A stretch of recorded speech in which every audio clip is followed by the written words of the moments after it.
Good morning. I'm Brandon. Good afternoon. I'm Davis. Good evening. I'm Kyle, and you're listening to Optional Opinions, the only podcast done by average dudes for average Joes. So quit listening, Brandon.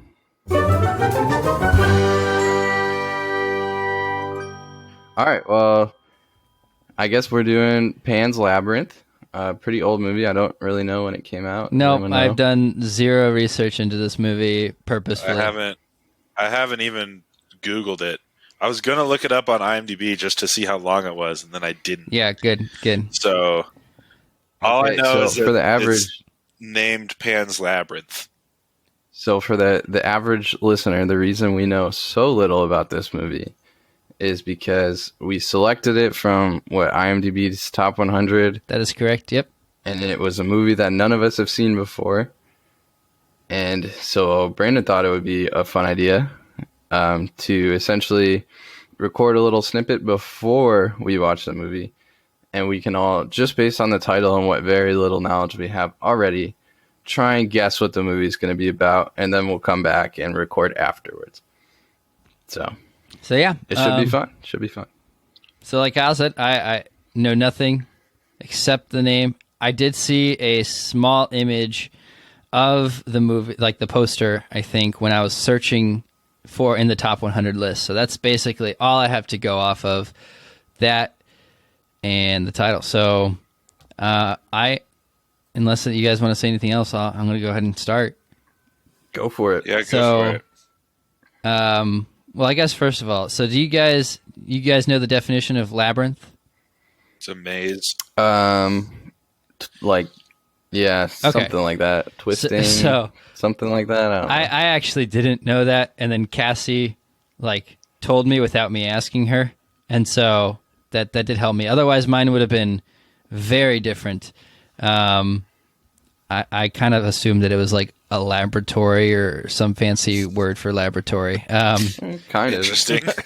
So, but all right, Make your so laboratory into like a maze or something. I am going to attempt to guess the plot. So I think the main character is going to be Pan. Actually, no, I take that back. I think Pan is going to be a mysterious character that we don't know about, and he has this labyrinth or this maze full of monsters and demons that are going to haunt the unsuspecting passerby that just happens to walk into the labyrinth.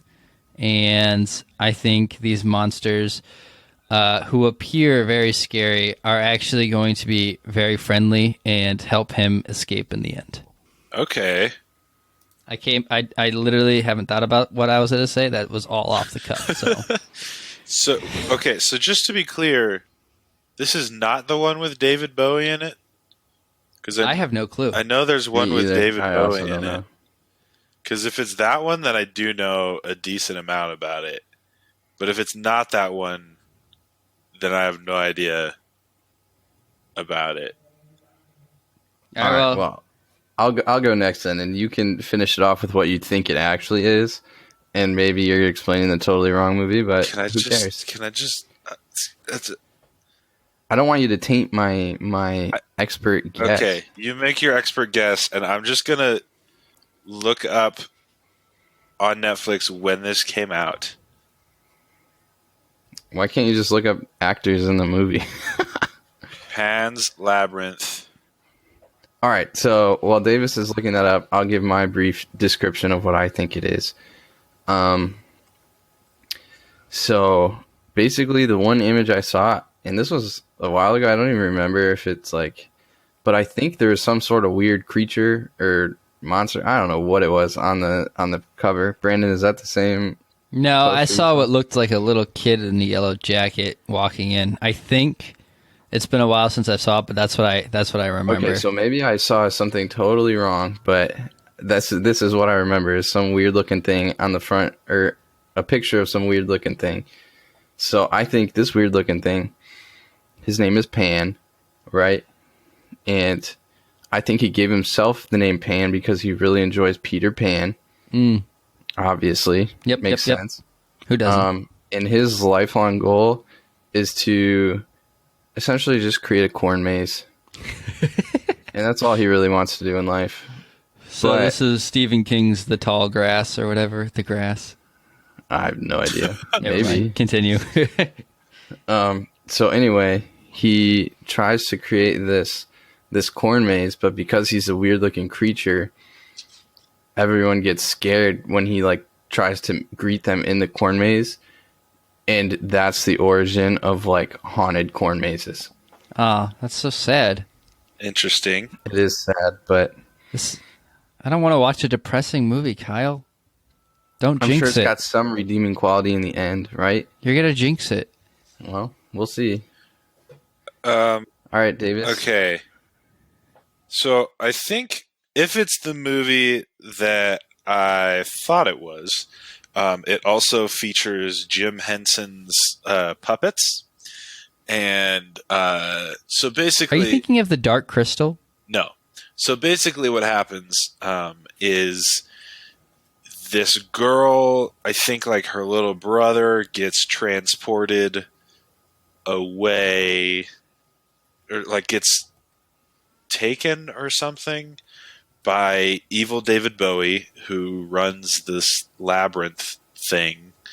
And she has to go through this labyrinth that sounds actually kind of scary. She has to go through it, and I think she like conquers her fear of the dark or something, and like her stuffed animals come to life and are puppets and help her maybe, and then she gets to David Bowie, and David Bowie has pants that are too tight, and he sings a weird song, and then I assume that eventually she gets her brother back. So there's that. I think that movie might be called just Labyrinth. But anyway, if it's not that movie, then it's probably a movie about a labyrinth with Wow, that was pretty good, Davis. weird creatures in it, and based on the cover that you see, or the thumbnail basically that you see on Netflix, there's going to be a girl in it. So Come on, you got to make a wild accusation and hope it sticks. Come on, man. You can do it. You have the least optional opinion award again. yeah, I'm getting to it. My accusation, actually, like, now that I'm remembering, that movie that I described is definitely Labyrinth. But my wild accusation is that there are going to be Jim Henson puppets in this movie as well. And you can't tell me otherwise because I have the least optional opinion. That's Boom. not a wild Facts. accusation. Why not? Like, yeah, I can't dispute that, but Fine. My wild accusation is about that the plot, the man. movie's going to be in Spanish. all right. Spoilers. Well, I feel like this is going to be an episode that has very little. Actual Views. content. Well, no, well, that too. All right. Well, He said we'll talk to you all in the future when we've seen the movie. So hold on Wish to your us luck. butts. Yeah, okay. There's a lot more you can hold on to, but The butts are the important parts. yeah, you're right. Thank you, Davis. I can always count on you for getting my back, even when I always have Kyle's back. Probably not the time to say thank you for getting my back, but I'm here for you, Brandon. let's end it there. We're back. We're from the future from the last 10 minutes of recording. So we were very wrong on what this movie was about. At least I was. I don't even think Pan's name was mentioned, and that was crucial in all of our accusations on what this movie was going to be. Yeah. Although I did make a reference to Peter Pan, and I feel like that it was close enough. You know what I'm saying, with the fairies and everything. I'm feeling good about that reference. That's about all I got. I don't think so. But Is fairies all it takes to make it about Peter Pan? whoa. You're not Davis. Well, I'm basically Davis. Well, no. But okay. All right. Well, for all you confused listeners out there right now, we can give you a little heads up on what's going on. Davis is being replaced. No, he wasn't able to join us this week due to family reasons. And so we got a guest to join us. It is a not so average Joe because he's way more qualified than either me or Brandon. So Chase, why don't you introduce yourself? Tell us a little about yourself. Sure. I'm not so average Joe, Chase. So I also went to school with Davis, Kyle, and Brandon. I went to study multimedia communications, film, TV, video, production, radio broadcasting, that sort of thing. And so yeah, I know a little bit about movies and stuff. That's basically it. Yeah. Worked in television for a little while. Yeah, and you actually watched the Oscars. Yeah, I watch the Oscars like a nerd. Stay up late to do that. I read director interviews and commentaries. I shoot my own videos like a media nerd. So he's going to be our resident expert whenever one of us can't make it on for the week, or we just need extra opinions on stuff. So he might be around every once in a while. So I guess get used to his voice. I guess. All right, sweet. Let's. I guess we could transition. We didn't really. Did we do an intro? Yeah, it was the good morning, good afternoon, good night, or whatever. Oh, that's right. That's right. Okay, sweet. So you don't have to do an intro again. All right, so let's transition into our initial thoughts. Chase, I know this was kind of a last minute thing, so you probably haven't. When's the last time you've seen the movie? Like an hour ago. Oh shoot! All right, so you're fresh. That's what's up. All right, so let's do some initial thoughts, non-spoilery thoughts. Well, I'll start out as the guest. I love this movie. I absolutely adore it. I love everything about it, and I just want to say that in case either of you don't love it, so that this is the first impression that the audience hears. That's a positive one. All right. What do you rate it? Out of 10? Yep. Let's make it out of 100. Let's go big or go 10. home. Out of 10? That's how we roll. I'd say it's a solid 8 out of 10. 8 out of 10. Okay. It's about where IMDb has it. I think IMDb had it like 8.2, so. That's pretty good for IMDb, though. Yeah. No, it is. Like we said, I think initially when I found it, it was in the top 100. It got bumped down since then to like 150 or 140, depending on which list you're looking at. But yeah, I went in not really, like besides 10 minutes before watching it, I didn't really know that it was in Spanish, which to some people I feel like that might be a turnoff, which is kind of sad. It used to be a turnoff for me. I wouldn't watch stuff that I had to read subtitles for. Just obviously because American is the superior language. Intentionally. But I'm also dyslexic, so... Gonna throw some disclaimers. Yeah. So it's a little bit harder for me to read the subtitles, but I've gotten a little bit more used to it.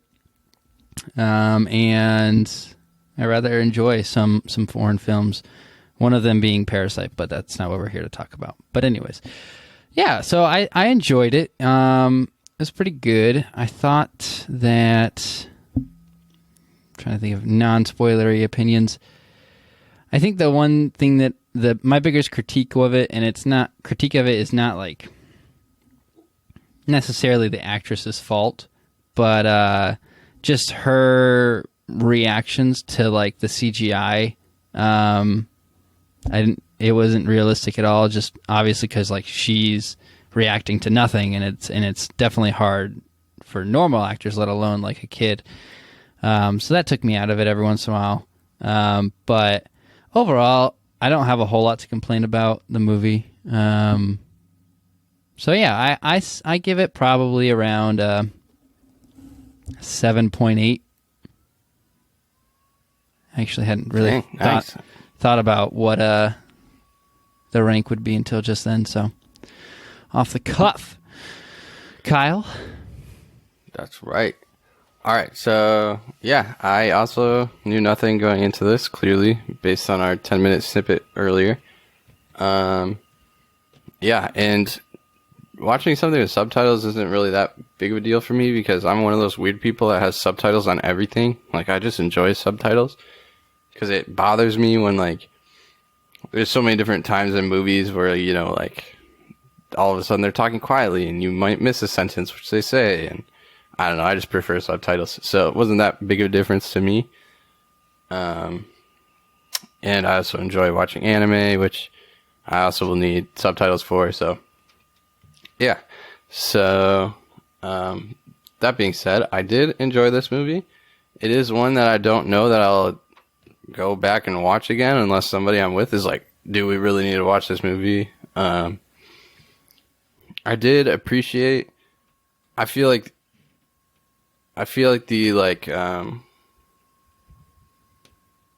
the metaphors that the movie was trying to draw, like, was a little more clear than a lot of movies, and it, like, really prompts you to think about the end more, I felt like. Which that was cool. But, yeah, overall, I'd give it maybe, like, I'm probably the lowest out of the three, like, 7.5. I'll give it 7.5. Okay, yeah. So, not too bad. It's pretty good.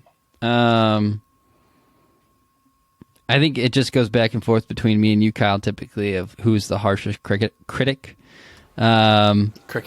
Cricket. Chirp, chirp. Yeah, oh, there you go. Yeah. I don't know. Chase might be a harder critic than both of us. Chase, what do you think about that? Like, typically. Well, I just know from past experiences, I think, I don't know, there are certain things that I am kind of harsher on than I think other people are. Like, I'm looking for things that a lot of people overlook a lot of the times, but then I'm also pleased and willing to forgive certain things that other people aren't. So, I don't know. I guess I'd say I might be more of a harsher critic, but more technically than storytelling-wise. Or, well, I don't know. Kyle and I both disagree on some storytelling things as well. So, I don't know. True. But all right, let's get into spoilers. Where do you want to start with this? All right, yeah, spoiler warning. Stop listening if you haven't seen it. It's definitely worth the watch, and yeah, all right. That's enough time. So True. both of you mentioned you liked the subtitles, or at least you mentioned subtitles. Mm-hmm. Would it interest you to know that Del Toro did the English subtitles himself? Oh, really? Mm-hmm. That is actually really cool. That's interesting because I would not have expected that, because there was a couple of times, like, in my vast knowledge of Spanish, I was able to identify certain words that were not coming up in English. And so I was assuming that some person that was translating it was taking some liberties and making, like, I don't know. I'm just kind of shocked by that, actually. I figured he would be a very more cut and dry, word for word translation. Well, he allegedly, his mentality, it was him and another person that they, I guess, have had some bad experiences with their movies being improperly subtitled. So what he did was, when he wrote the English version, he tried to make it match up to the, like, culturally, what that, like, someone who would know not only the language but the meaning behind it was trying to say. So as an audience from a different mindset, different culture, you read it like the subtitles are what you would understand hearing it, which I really like. So he had a lot of control over even us, the subtitle readers, how we would interpret the film. That's really interesting. Yeah, that's something I appreciate a lot in like a director, because like, you know, like that shows that you really care about what you're putting out there, and like, you know, obviously America was going to be a portion of the audience, and so yeah, I think it's cool that he went forth and did that. Yeah, because I definitely, like, there's definitely been foreign films or TV shows where, like, the translation just does not work, and you just are just like, was that even English that I was reading right there? Like, so I actually really appreciate that, like, because it did, like, besides, like, those words that, like, I would hear but wouldn't see, like, it translated really well. Like, there wasn't a point where it was, like, tripping over itself. It didn't feel like. Kind of along that topic, I was looking up just some videos, like interesting facts about it. One of the things that I found was really fascinating was the actor who played the Fawn. What was his name in the movie? I actually don't even know. The Fawn. It was just the Fawn. I thought he was supposed to be Pan. Is that? No, that's another Guillermo del Toro. Because in Spanish, the movie's called The Fawn's Labyrinth. And so when it was translated to English, they just decided that Pan would be more identifiable, being like the Greek equivalent. But so Pan isn't actually in the movie at all. Okay. But that's just how we're supposed to identify with the Fawn. Okay. That is something that I was actually really confused about, is Pan, because, or Pan, I don't know, because in Spanish, Pan or Pan, I don't know the correct, like, pronunciation is bread, and I was like, I just didn't get to, you know, like, I don't know. Yeah. You're just looking for the unleavened bread. Like, or I was looking for some sort of connection, because, like, I was like, well, Pan is never, like, referenced in the whole movie. He was like, going to be like a bread baker or something like that. Use it to pull out an easy bake oven and I don't even know. Just start cooking up some bread. But like I was saying, so that actor didn't speak Spanish at all. Doug Jones. Yes, and he had to have a translator, even though his voice isn't what we hear in the final film.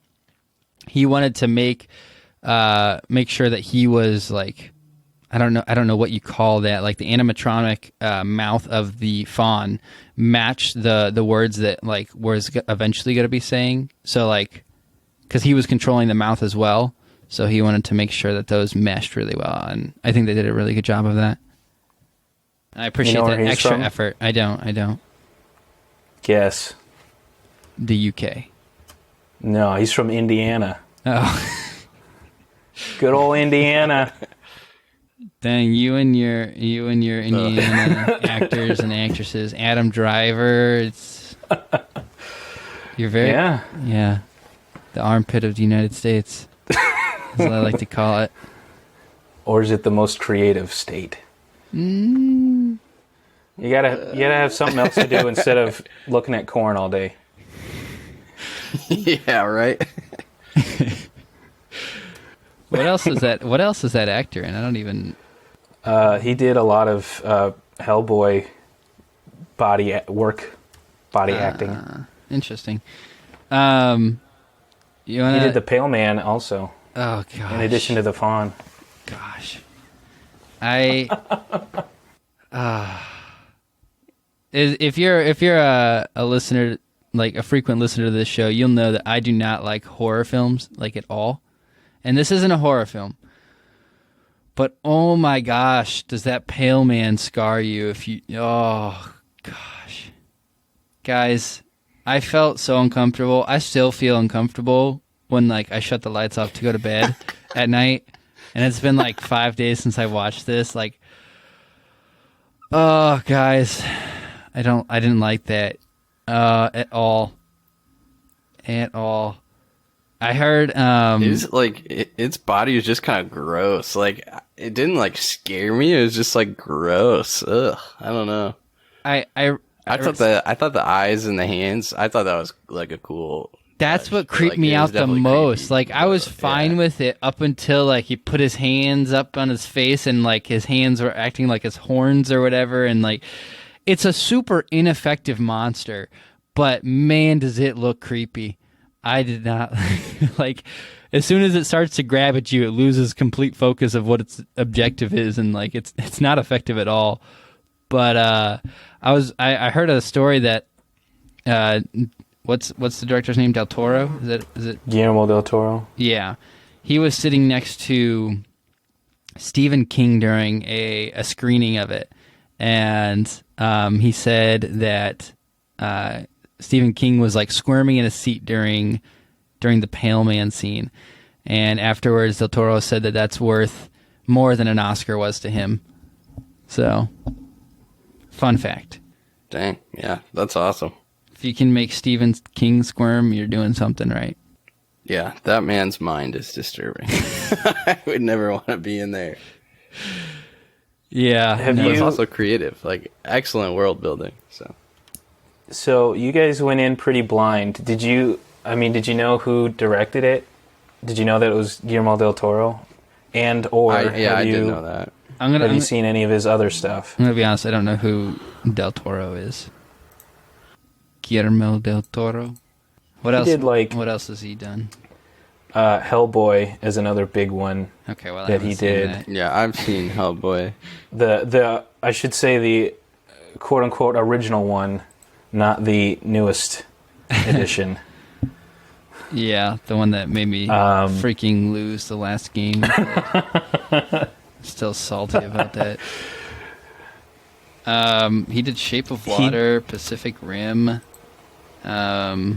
So, I don't think he was like the director of some of those, right? Like, yeah, he does a lot of no, producing credits he was. as well. Gotcha. Okay. Some of them may be. I'm not sure what the list is that you're looking at, but he doesn't direct everything. But anything that he's involved with has sort of the very similar gothic feel to it, and that is something that I love to see. I don't know how you feel about it. He also did work on a movie called The Orphanage, or El Orfanato, also Spanish, also a thriller. That one's great. Interesting. So, and I'm super interested because I don't know if you guys know this. This is something I wanted to bring up, but he's set to direct Pinocchio. Oh, no. No. Yes.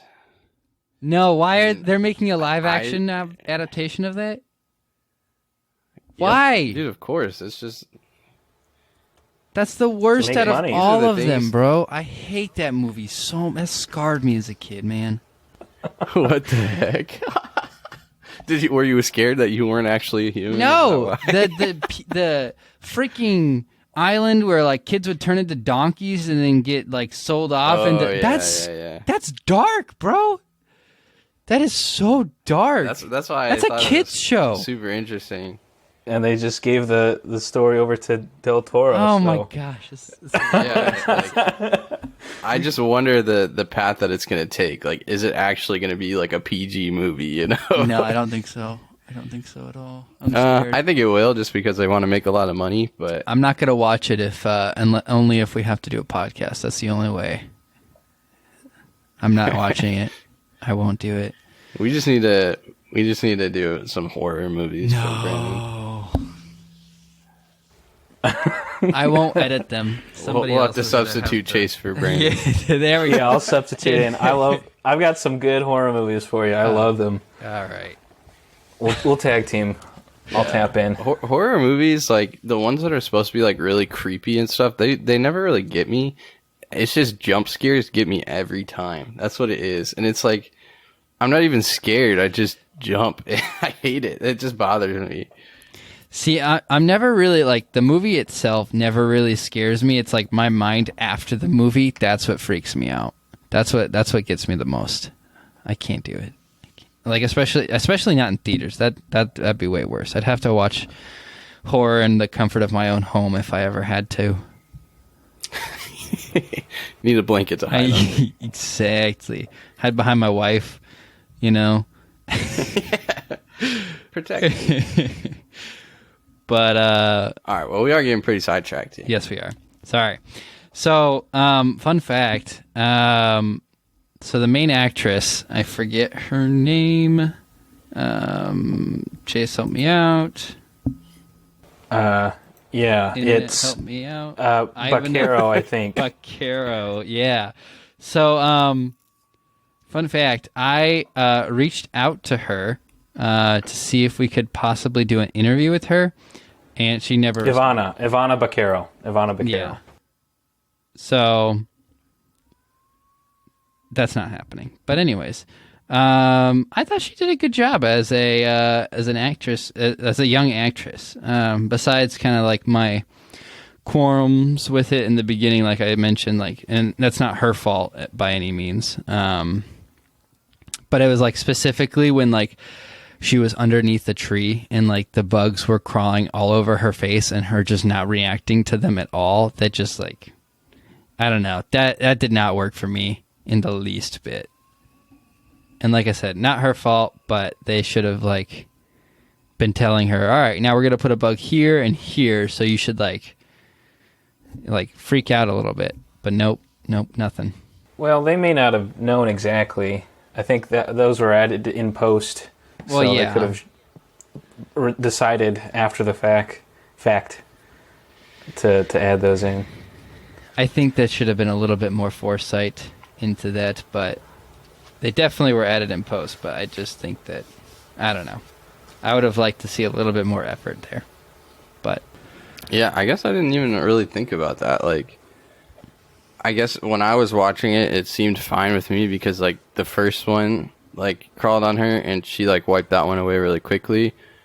And then in my mind, I thought, like, she just crossed the point of, like, caring. Like, I think she's just like, oh, whatever, I don't care anymore. It's kind of how I thought when she was crawling through it. Like, so I didn't think it was her, like, just not even realizing that they were there, but more so that she knew they were there and just didn't really care that they were there. or is it going into a deeper level and they actually weren't there, which is why she wasn't freaking out by them? Ooh, da. So that's the question. Do you guys think that this was happening to her, or is this Ophelia is this her way of coping with the situation that she was in? I'd like to hear your guys' thoughts on that. Yeah, that's something that, and that's kind of what I referenced earlier when I said the end really makes you kind of rethink, or think about, like, the metaphors that they're trying to draw with this movie, where, like, you know, maybe it was all just one giant metaphor for, like, heaven, you know, her heaven, and, like, she's going towards heaven. And yeah, then it makes you think of, like, okay, well, how much did happen, and maybe, like, she could only see them, you know. And I guess I'm not really sure. I haven't put too much thought into it. I guess. Yeah, I don't know. I'm not sure, to be honest. Chase, what are your thoughts? Well, I don't think mine is going to be much better. Because I really like the fact that it is a little bit ambiguous, and there's evidence to support both. And I think even Guillermo del Toro has come out and said, like, definitively, this is what he believes to be the case. And of course, he directed it, so he shaped it. You'd imagine that's kind of like the last word on the matter. But I really like the fact that there's an explanation for both.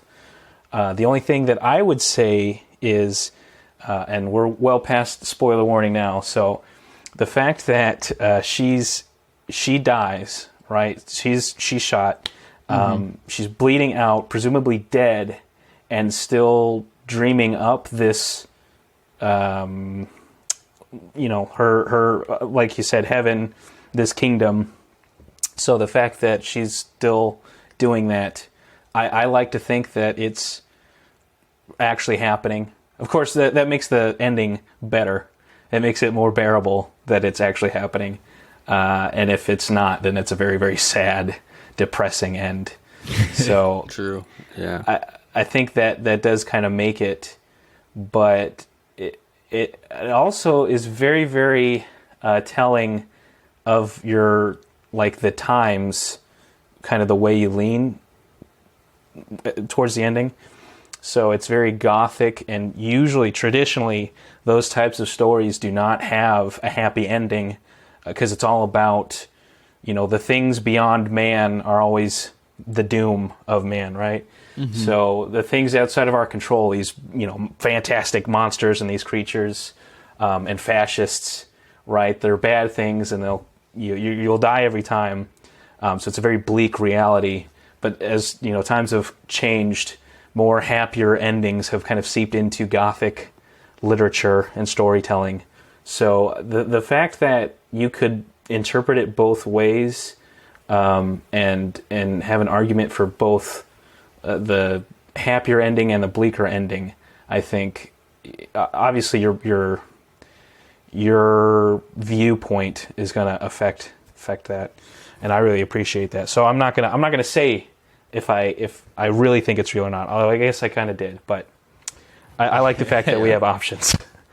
That's something that I really appreciate, and I think it's really cool with the movie too, is like, depending how you interpret the ending, like if you go back and rewatch it, it could be a completely different movie for you to see, right? Like when movies give you that option and they set you up for, they don't tell you the reality, they just kind of, put it out in front of you, and you kind of have to decide the reality. Is like, I could go and watch that movie in theaters, or, on the couch with someone right next to me, and we could be watching a completely different movie. And I think that's really cool when a movie is able to accomplish that.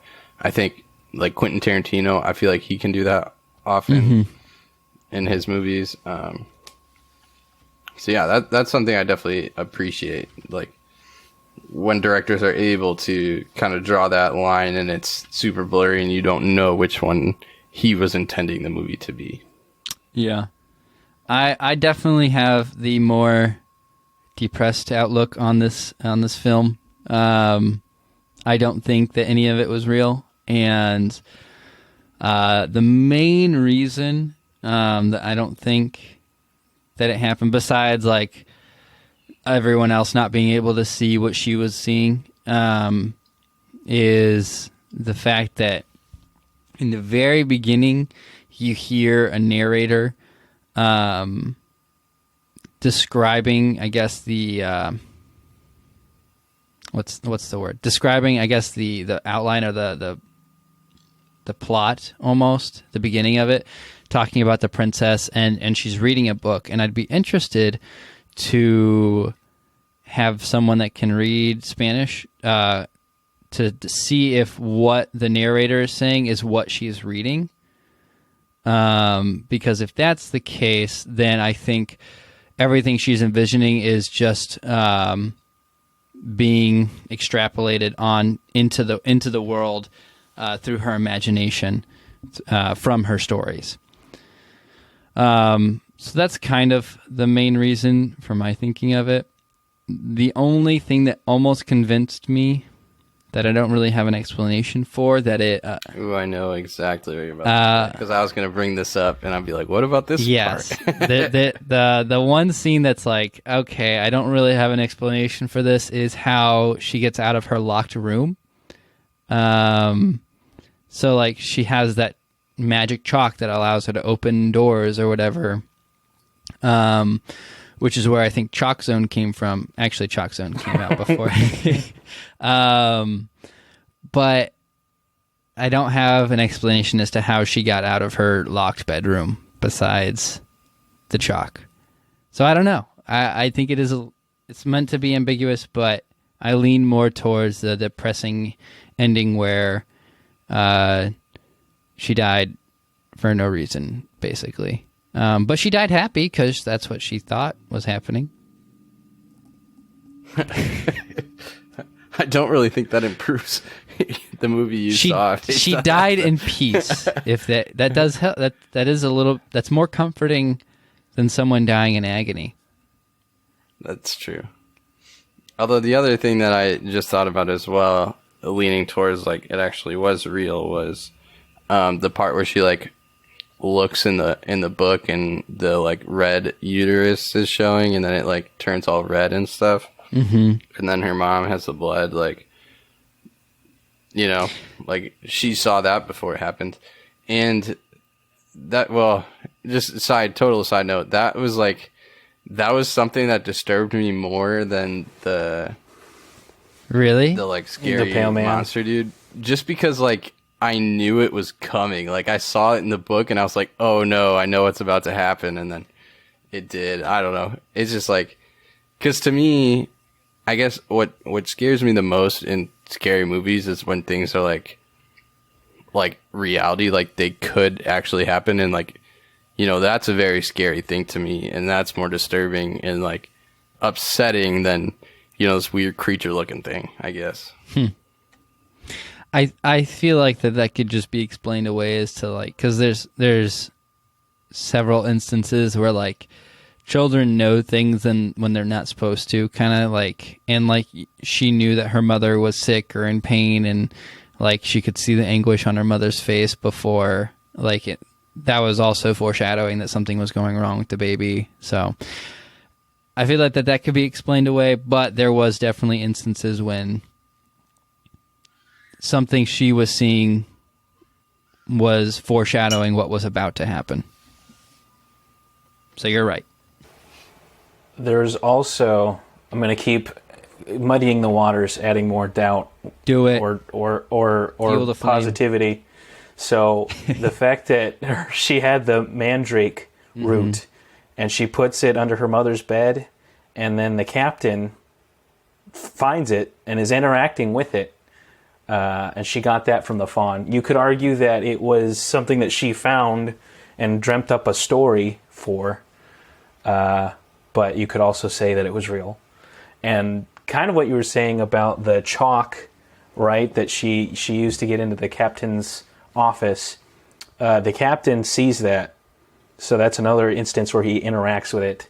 But I think the icing on the cake, the very end, the very last shot that you see, the tree, right, which is dead, it's a dead tree, it can't bloom, starts to bloom this one single flower, indicating that there's new life, right, rejuvenating it.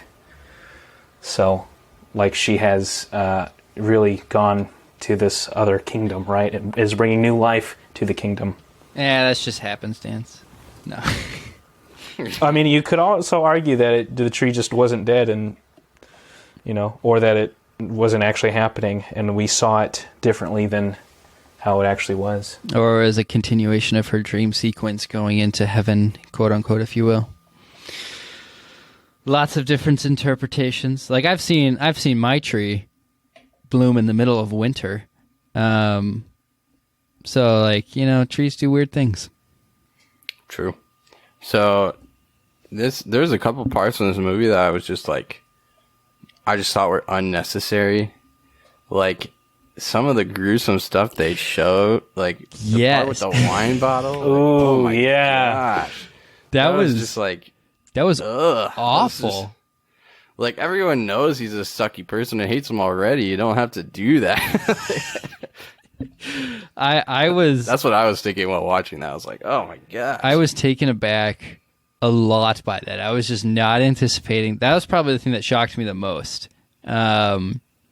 Just coming out of nowhere. It's like, oh, this nice fairy tale movie with monsters and stuff like that, and then all of a sudden, brutal violence right in your face, or more likely his face. But that just came out of nowhere to me. I think it really sets the stage, right? It really shows the environment that this girl's living in. Right, yeah. And absolutely. I love the fact that you were like, oh yeah, it's a happy fairy tale movie, and then wham. Because, I mean, I would argue that's the point, right? It went from whimsical to real dark, real quick. Yeah. No, you're right. That it probably definitely plays more into that than it's not unnecessary, but definitely it took me aback. Yeah, that's the kind of thing that you just kind of have to look away from for a moment. It's just like, oh. Yep. I loved that part, especially because it kind of sets it up in a particular way, and you kind of expect something bad to happen, and then it really just pushes what you were expecting. And the fact that the bottle doesn't break, right?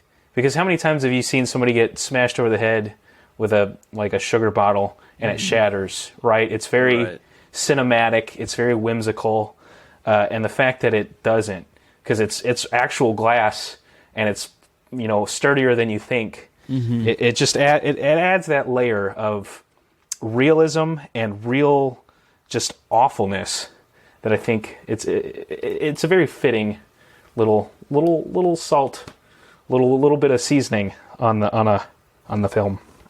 Yeah, is that, and then like the girl cutting his mouth open. Yeah. Ooh. That didn't freak me out as much. I hate it watching people doing sutures, and he was like sewing his mouth back together. I had to look away from that. I could not watch, which is weird. Like I could see the knife coming out of his face, but like the needle, nope, no, thank you. Or the part where the guy's like hand is like in half. Cut in half. Yeah. Oh, I forgot about that. Or when the saw, they were gonna saw his leg. I really thought that they were gonna show more than just like one cut. I was ready. Like I was hiding and everything, and then nothing. Change of scene. They did show it go in a little bit. Yeah, I was thankful. I was already looking away. I was like, I don't need to see that. Yeah. I was shocked because like they had the record of like being very gruesome, and then that part they shy away from. Well, I think again, so the fascists, those are the guys that are brutal, and they don't shy away from the brutality. But you have the guerrilla soldiers that, right? They're not there to be malicious. They're not there to be vindictive, right? They're trying to be gentler, but still they're fighting for a cause. Mm-hmm. So I think that again is I would say everything is symbolic because again I'm that kind of film nerd, right? But that's kind of what I would see it. I might be adding a way too much legit criticism to the Average Joe podcast. I'm sorry about that. It's okay. No, it's good. Diverse perspective. Mm-hmm. And again, your opinion is optional, so everyone just take it with a grain of salt. Doesn't grain really of salt. mean anything. No.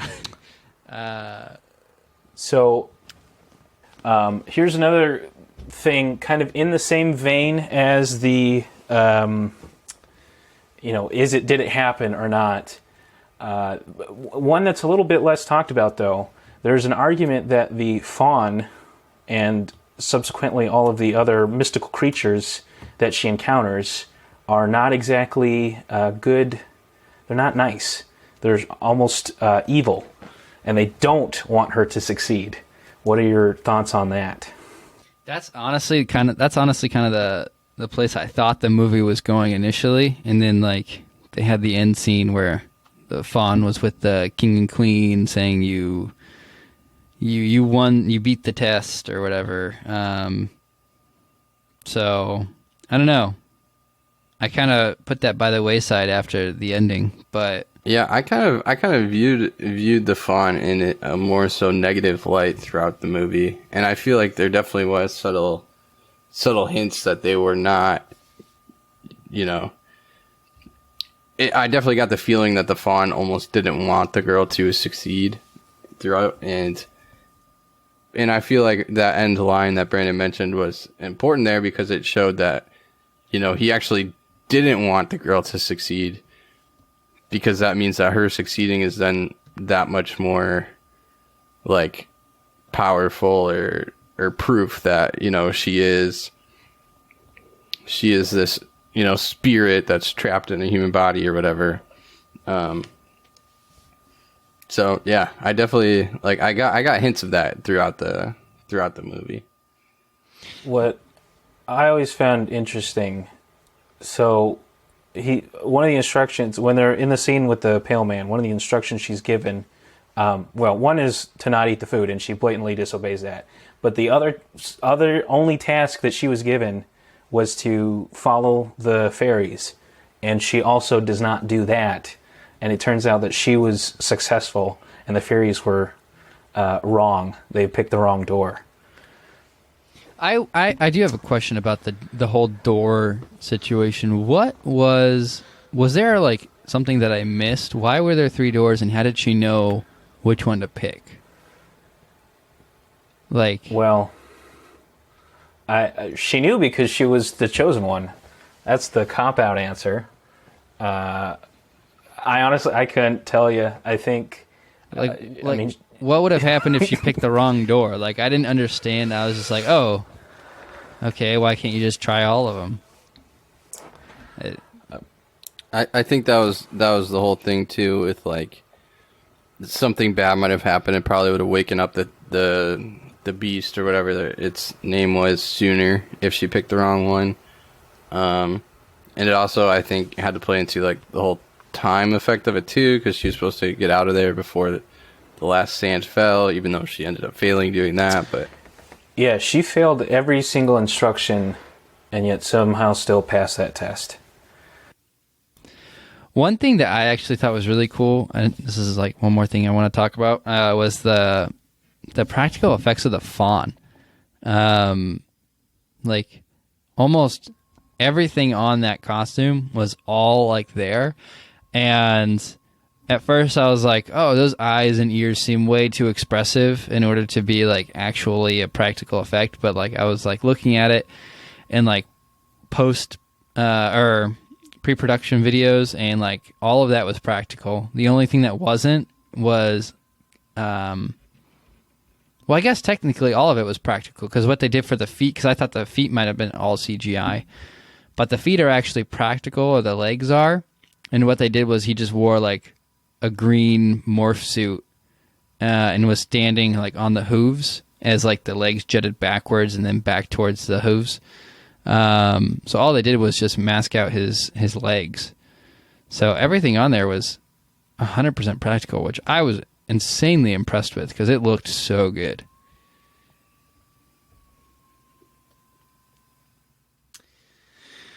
But yeah, I don't know if you guys have any thoughts on that. If not, we can head over to movie news.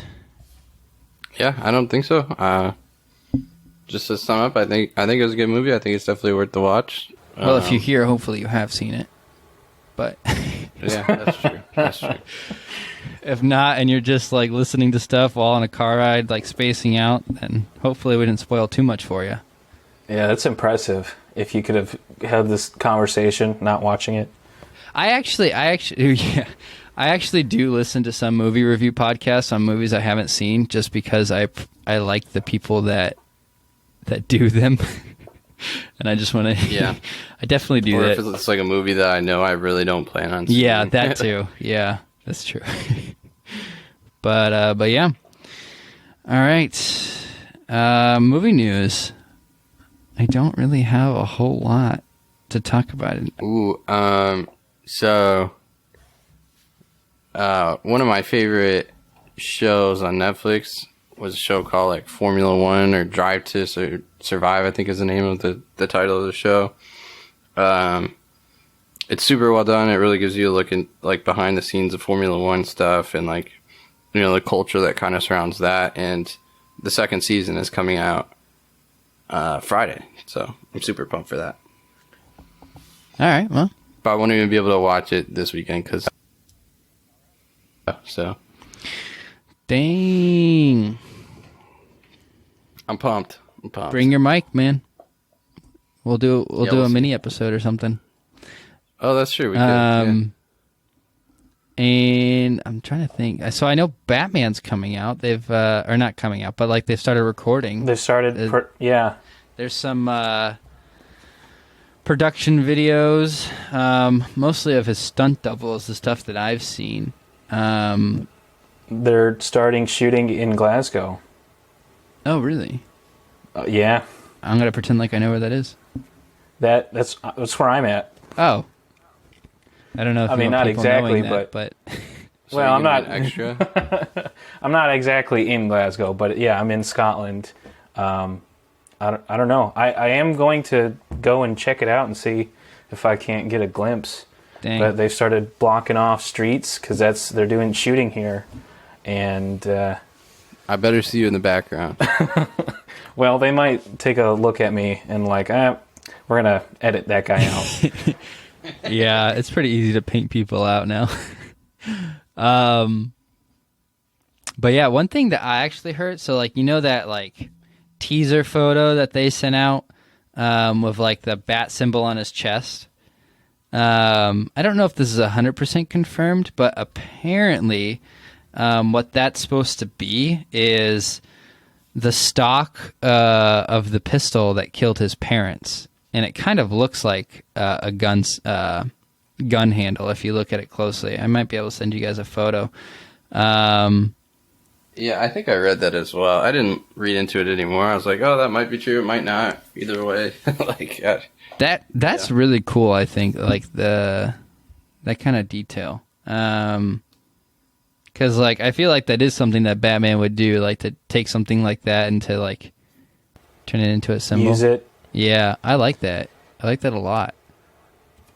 I don't know. How do you guys feel about Robert? Is it Robert Pattinson? Pattinson? Yeah. How do you guys feel about him becoming the new Batman? What do you think about that?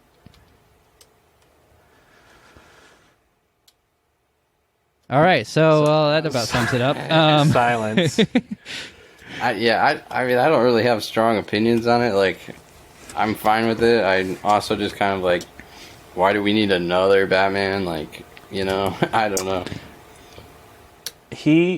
I know people in the past are kind of like quick to say, oh, this person won't do a good job, that person won't, you know, they're not as good as, right? They kind of judge the person, the actor, before the role even Well, they did is that done, with, I guess. They did that with Heath Ledger for the Joker. Yeah.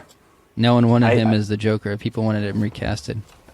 I think I like to reserve my judgment until after I've seen it. So I don't think that, right, I don't have any, one way or another, any ideas of if it'll be good or bad. And I'll wait till he, like, proves himself as a good Batman before I'm like, oh, that was great, or that was awful. Yeah. I don't do that. I'm actually pretty hopeful. He's, in my opinion, he's a very good actor. I can't name a ton of stuff that he's been in, but some of the stuff that I've seen, like The Lighthouse, he was really good in that. Even though I didn't like The Lighthouse, he was a very good actor in it. But I think one thing that a lot of people are concerned about, I heard an interview with him talking about Batman and how Batman's not a real superhero. Like, he said that for quote. And so, like, a lot of people just want him not to play the character just because of that. Him saying that, a lot of, like, hardcore Batman fans are very upset. Well, what makes a superhero? I don't know. You tell me. I would argue that it's superpowers, which Batman doesn't have. So, Oh, you're one of those people. Goodness. well, So Iron Man's not a superhero? You're going to tell me after Endgame Iron Man's not a superhero? you know, wrong. let me, You're wrong. before you cancel me, Well, it's been nice knowing Chase on this podcast. He is his opinion is the most optional. That's why Batman in DC and Iron Man in Marvel are, in my opinion, the best superheroes for their respective world. And I did say superhero, even though I would say they're not, but like the point is that they're normal people that are extraordinary. So it's not that it's an unattainable thing, right? So Batman doesn't have anything that makes him super strong or anything like that. He's just super tough mentally and physically, and he got himself there. Nobody did it for him. and similar, like Iron Man did that himself. Nobody did it for him, and that's why, the reason why they're not quote unquote superheroes is why, in my opinion, they're the best. I also like Martian Manhunter, but whatever. He's actually my favorite DC character. But oh shoot, I had something insightful to say. Oh, I remember. So you said that Batman doesn't have anything that makes him special, just like his will and his strength, right? Well, he has been, I know, in certain comics, like he's the smartest man in the world because he's the greatest detective. So you could argue that like his almost inhuman intelligence and hacking ability is kind of like a superpower. So I would see that argument, and I might have to bow to it. But I don't. I guess I don't know. What are you about to say? That's not where I was going with it. But that argument can be made of Tony Stark, because like there's people who say. I think there's some comics that say he's like a metahuman for like intelligence or whatever. Yeah.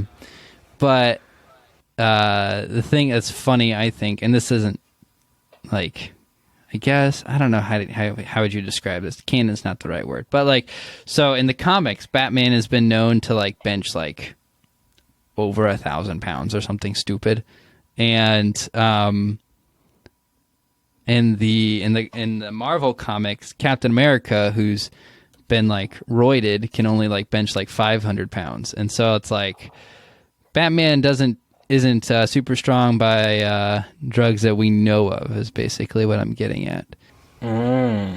So, all right. Well, let's end this episode. Oh, I do want to mention that the next movie episode review is going to be over Onward. So keep your super pumped. Yeah, that I'm super excited about that. But all right. You got anything to plug? Maybe. Oh yeah. Like what we're consuming? Yeah, we could do that. We could do what we're consuming, and then if you want people to go check you out on Instagram or Twitter or whatever. Okay. Well, I'm consuming or consumed recently the Dark Crystal Age of Resistance series over on Netflix. If you haven't watched that, that's a good one.